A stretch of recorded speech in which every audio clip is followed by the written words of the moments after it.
پڑھ لیتے ہیں مل کر.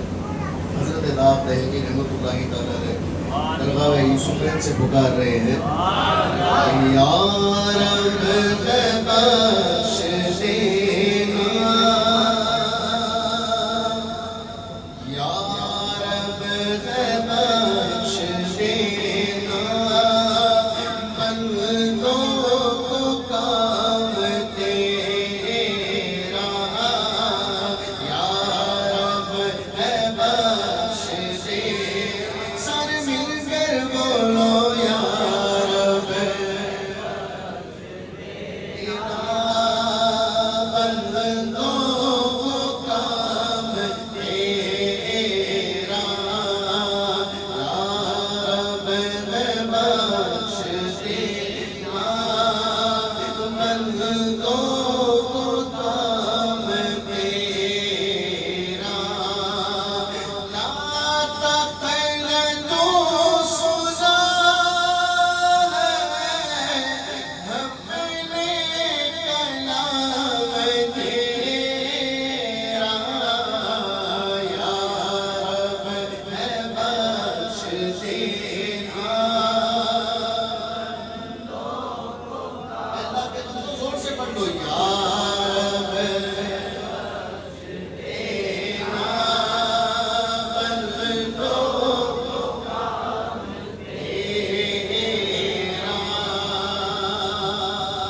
محروم کیوں رہوں میں جی بھر کے کیوں نہ لوں میں محروم کیوں رہوں میں جی بھر کے کیوں نہ لوں میں.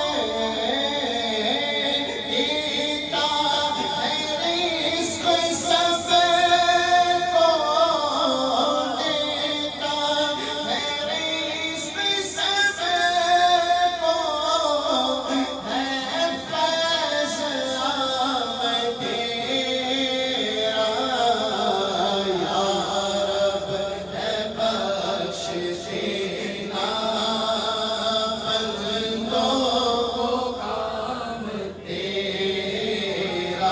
مولا جب تک ہے دل بغل میں ہر دم ہو یاد تیری.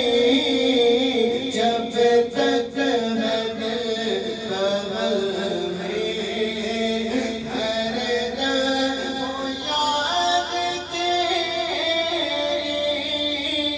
جب تک زبان ہو منہ میں جب تک زبان ہو منہ میں جاری ہو نام تیرا یا رب بخش دینا بندوں کو کام تیرا. ہم غوث پاک سے کیوں محبت کرتے ہیں؟ اللہ کی. زور سے بولو.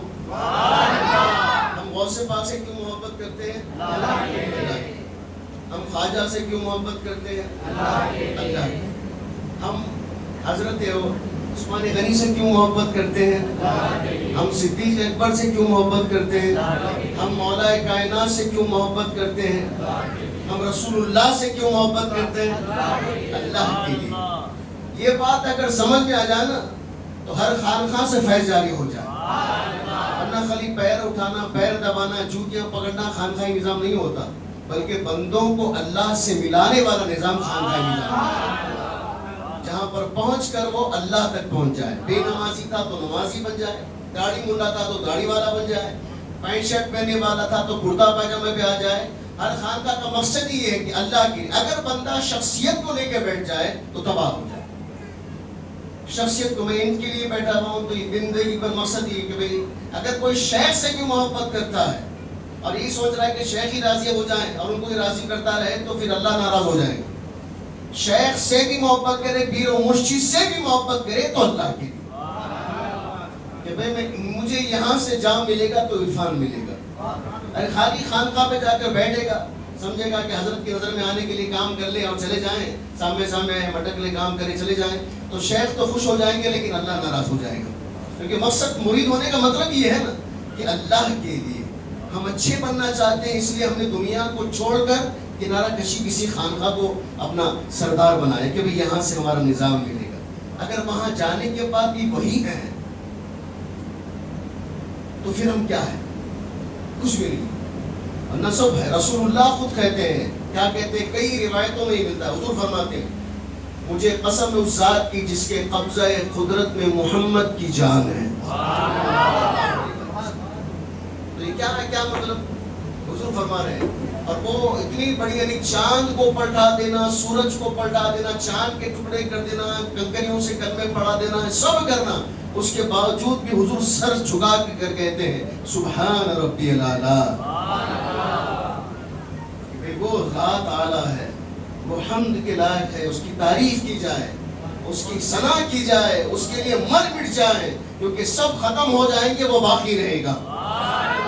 سب چلے جائیں گے وہ باقی رہے گا. جب کچھ نہ تھا وہ تھا, جب کچھ نہ ہوگا وہ ہوگا. اور حضرت عثمان غنی ذوالنورین کا یہی پیغام کہ بھئی بندہ رب سے جڑے. اللہ کی دولت, کس کے پاس دولت عزیز ہوتی ہے؟ اگر کوئی مانگنے والا جائے جیب میں 50 روپے ہیں تو مت کے نکال کے 10 روپے کی رپورٹ نکالیں گے, کیونکہ جان سے زیادہ عزیز ہے مال. یہ دور میں ایسا ہر کسی کی بات نہیں کر رہا, لیکن ضرور ایسے ہی زیادہ تر ایسے ہی ہوتا ہے. ہاتھ نکال کے مت کے اس میں سے نکال کے یہ دیں گے کیونکہ محبوب ہے.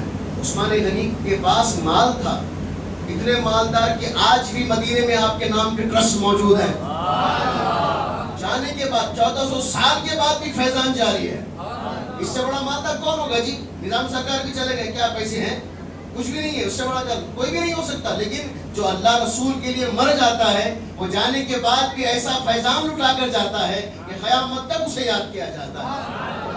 آپ کے پاس آپ کے نام کے ٹرسٹ موجود ہیں, لیکن مال خود کے لیے کم استعمال ہوتا, اللہ رسول کے لیے کھل جاتا. خود کی اولاد کو سختیاں برتی جاتی ہیں, ایسا نہیں کھانا, ایسا نہیں پینا, ایسا نہیں پہننا. ہم کیا کرتے ہیں بھائی, کیوں کما رہے ہیں؟ میرا بچہ عیش کرے, میرا بچہ کھائے, میرا بچہ پیے. نہیں, کہ عثمان غنی نے نہیں سوچا, بلکہ کہا کہ میں, اللہ نے مجھے مال دیا ہے تو رسول اللہ پر لٹانے کے لیے.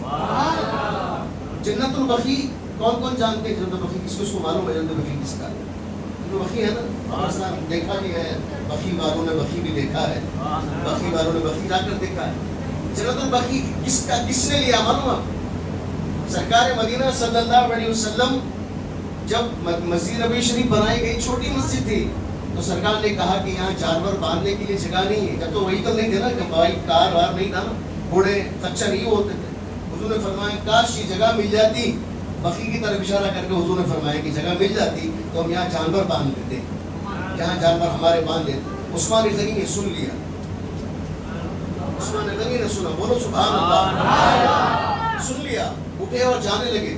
سرکار نے فرمایا عثمان کہاں چلے؟ کہا یا رسول اللہ آپ نے جس زمین کی طرف اشارہ کیا ہے اس کی بات کرنے کے لیے جا رہا ہوں. چلے گئے, تشریف لائے. جب سرکار کے پاس تشریف لائے تو حضور نے پوچھا عثمان کیا بات کر لی؟ حضور بولے بات کرنا کیا ہے, میں تو خرید کر آیا ہوں. کہ آپ نے اشارہ کر دیا زمین اپنی ہو گئی. اب عثمان غنی, حضور آپ نے اشارہ کر دیا یہ آپ کی ہو گئی ہے, اب جانور باندھیے جو چاہے کریے. اور جس زمین پر آج فاطمہ تو زہرا آرام کر رہی ہیں وہ عثمان غنی کی خریدی ہوئی ہے. اس سے بڑھ کر کیا ہوگا کہ یہ زمین رسول اللہ کو محبوب ہے, سیدہ فاطمہ کو بھی محبوب ہے. اللہ اکبر. یہ عثمان غنی رضی اللہ تعالیٰ. بیٹوں کو کیا کرتے, کیسی تاکید فرماتے, بیٹا اگر کچھ کھاتا تو فرماتے یہ نہیں کھانا, اتنا سختی, اتنی سختی فرماتے یہ نہیں کھانا, اتنا نہیں. اس کو ایسا بھی کھا سکتے تھے نا, ایسا کیوں کھائے؟ اتنا سخت مزاج اولاد کے لیے رکھتے ہیں. لیکن اللہ رسول کے لیے خزانے ہی خزانے لٹا دیا کرتے ہیں. یہ ہے عثمان غنی رضی اللہ. ان کے نام پر ہم جمع ہیں. یقین جانیے کہ ہمارے کو ہم سب کو بھی اللہ اتنا غنی کر دے گا کہ اللہ ہماری محتاجی کو دور کر دے گا. ایک بات ذہن میں رکھیے, میں بارہا یہ بات کرتا ہوں گا انشاءاللہ جب تک میری سانس سے کرتا رہوں گا. ہماری عزت ہمارے دین سے ہے. ہماری عزت نہ مال و متاع سے ہے, بنگلوں سے, گاڑیوں سے. مسلمانوں کی عزت ہے تو شریعت مطہرہ سے ہے, نظام مصطفیٰ سے. اگر اس کو پیچھے ڈال دیا اور دنیا کو سامنے رکھا تو تباہ ہم بھی ہوں گے, تباہ ہم سے پہلے جتنے ہو گئے سب تباہ ہو جائیں گے. آج داڑھی والے کو تعجب سے دیکھا جاتا ہے کیونکہ داڑھی والے کم ہیں. بینک میں جائیں اکاؤنٹ کھلانے کے لیے کہتے ہیں سر آپ کی داڑھی اچھی آپ داڑھی کٹوا لیں, اور ہمارا مسلمان کاٹ رہا ہے. جاب کے لیے جائیں, ایون وہ جاب اتنی خاص بھی نہیں ہے لیکن کہہ رہے ہیں کہ داڑھی کٹا کر آئے تو بندہ کٹا کر جا رہا ہے. اور اکثر یہ ہو گئی کہ بچے وقت سے پہلے داڑیاں کٹا رہے ہیں, ابھی نوکری نہیں ملتی. ارے اللہ اکبر, رزاق پر بھروسہ تیرا ختم ہو گیا. جس نے تجھے داڑھی دی وہ تجھے کھانا نہیں دے گا, برابر دے گا. تیرا یقین ہونا چاہیے کہ اللہ رزاق ہے. تو ایک رزق کی بات کر رہا ہے, وہ تو دنیا کو پال رہا ہے, تجھے محروم کر دے گا. ہم وقت سے پہلے پرنٹر ہو جاتے ہیں. اگر ہر جگہ داڑھی والے ہو جائیں نا تو پھر ابھی کسی داڑھی والے سے ڈر ہی نہ ہو, ورنہ یہ معاملہ چل رہا ہے. ہم محسوس کر رہے ہیں کہ داڑھی والوں کو دیکھ کر ایسا ایسا ایسا. اگر داڑھی والے مسلمان اکثریت, پھر عثمان غنی کے چاہنے والے, ہم تو یہودیوں کو خود ہی آباد کر رہے ہیں. عثمان غنی کی منقبت پڑھ لیں اور خود یہودیوں کو آباد کر. چہرے دیکھے تو یہودیوں کی طرح چہرے. تم کہاں ہیں عثمان غنی کے چاہنے والے؟ تم ہرگز نہیں ہو سکتے عثمان غنی.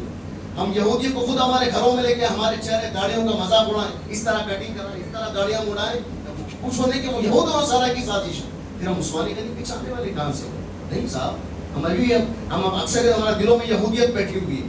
وہ یہودی جو مسلمانوں کے, ایک اونٹ ہمارے پڑوسی ملک میں کسی نے اس کا پیر کاٹ دیا, ہنگامہ مچا ہوا ہے کہ دیکھو پیر کاٹ دیا, اس کا پیر کاٹ دیا, اتنے مظلوم ہے, اتنے ظالم ہے. کوئی یہاں سے کہتا ہے کہ ہم پیر بھیج رہے ہیں, کوئی وہاں سے